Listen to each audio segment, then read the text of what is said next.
Masih dalam Kompas Aceh. Saudara, pemerintah Kota Banda Aceh terus menggencarkan pelaksanaan vaksinasi COVID untuk masyarakat. Tidak hanya di fasilitas kesehatan, tapi kini vaksinasi COVID juga dilakukan di kampung-kampung.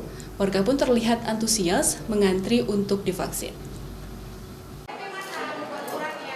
Seperti yang terlihat di Kampung Mulia, Kecamatan Kutalam, Banda Aceh, bertempat di halaman masjid kampung setempat, warga antusias ikut mengantri untuk mendapatkan vaksinasi COVID-19. Walaupun vaksinasi di kampung diprioritaskan kepada masyarakat berusia di atas 50 tahun, namun banyak warga yang berusia di atas 18 tahun juga ikut mengantri untuk divaksin.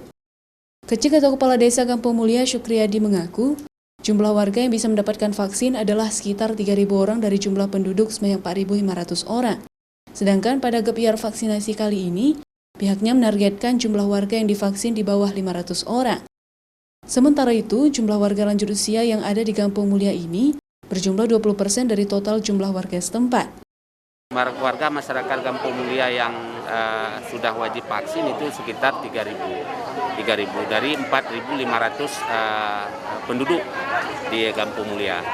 Lansia sekitar 20% daripada hari ini, jadi sekitar 150-an. Kita targetnya mungkin di bawah 500 targetnya untuk tahap pertama ini.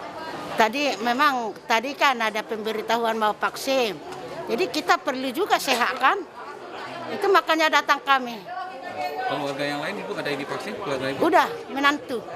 Pihak kampung menurut Syukriyadi berencana akan kembali melakukan vaksin untuk warganya pada tahap berikutnya setelah tahap pertama ini selesai digelar.